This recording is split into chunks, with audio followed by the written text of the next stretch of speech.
La maladie de Dupuytren, c'est une maladie qui est caractérisée par l'apparition d'une forme de tissu cicatriciel dans le creux de la main et dans la paume des doigts. Ce tissu cicatriciel, qui commence sous la forme de nodules, de petites boules, de petites masses dures dans la main, évolue, deviennent des espèces de petits cordons et des petites cordes qui vont tranquillement se raccourcir et attirer les doigts avec eux en flexion dans la paume de la main. Ce qui fait que les gens ne sont plus capables d'ouvrir la main, ce qui rend les gens, évidemment, leur main très maladroite et très accrochante.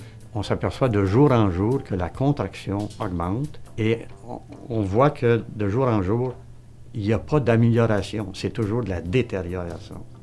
Alors, à un moment donné, quand on a le doigt comme ça, il faut faire quelque chose. Alors, on consulte. C'est pas une maladie qui est douloureuse, mais c'est une maladie qui est progressive et qui évolue.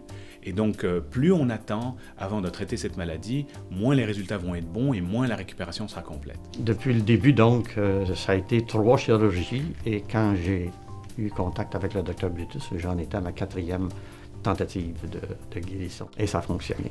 Dans les formes qui ne sont pas trop avancées, on peut proposer un traitement minimalement invasif où on va aller briser le petit cordon qui est responsable de la perte d'extension avec une aiguille à travers la peau, sans ouverture, sans chirurgie à proprement parler.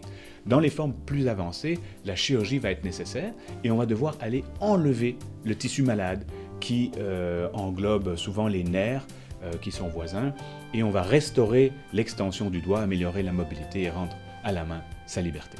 Et comment va votre main aujourd'hui? Comment la trouvez-vous par rapport à ce qu'elle était? Alors, d'abord, la chirurgie, au niveau de ce que je vois, c'est très intéressant. D'ailleurs, en ergothérapie, on m'avait dit, après 4 chirurgies, peut-être qu'il va rester un petit quelque chose. Il s'agit quand même malgré tout d'une maladie récidivante dont on traite les symptômes, mais on ne corrige pas la cause qui est le plus souvent génétique. Les taux de succès sont élevés dans la mesure où les patients sont en général très satisfaits, surtout lorsqu'ils peuvent retourner très rapidement à leurs activités. Enfin, j'ai eu au-delà de ce que je pensais, parce qu'en plus de la guérison, c'était toujours aussi l'esthétique de la main qui s'est améliorée, en plus d'avoir la guérison de cette contraction.